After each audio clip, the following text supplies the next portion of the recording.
Hi, I'm Tina. I'm going to be reading today from Eleanor and Park by Rainbow Rowell. This book was challenged by a high school in Minnesota just in 2014 for over 260 instances of profanity, including taking the Lord's name in vain. The book was retained on the shelf, fortunately, and so I'm going to read a little excerpt for you from it. This book is told in alternating viewpoints between Eleanor and Park, and I'm going to read this section from Park's words.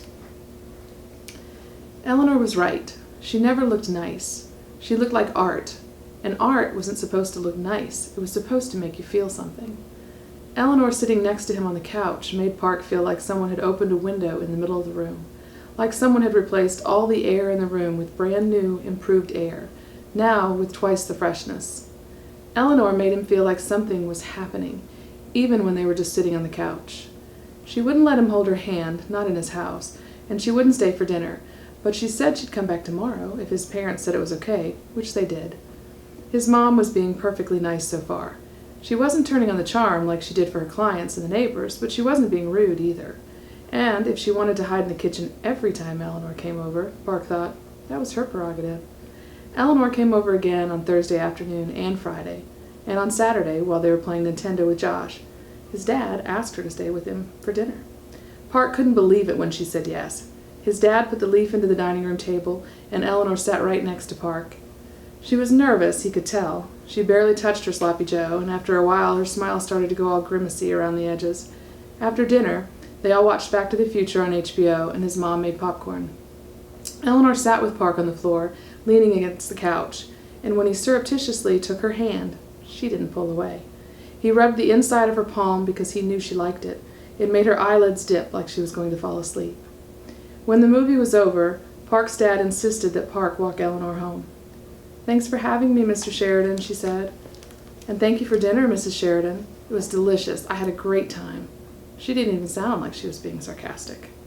When they got to the door, she called back, "Good night." Park closed the door behind them. You could almost see all the nervous niceness just draining out of Eleanor. He wanted to hug her, to help wring it out. "You can't walk me home," she said with her usual edge. "You know that, right?" "I know, but I can walk you part way." "I don't know." "Come on," he said. "It's dark. No one will see us." "Okay," she said. But she put her hands in her pockets. They both walked slowly. "Your family is really great," she said after a minute. "Really." He took her arm. "Hey, I want to show you something." He pulled her into the next driveway, between a pine tree and an RV. "Park, this is trespassing." "It's not. My grandparents live here."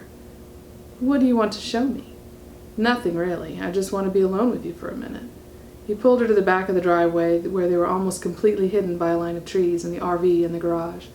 "Seriously," she said. "That was so lame."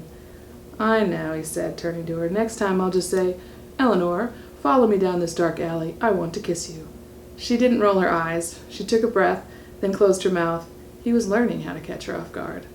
She pushed her hands deeper in her pockets, so he put his hands on her elbows.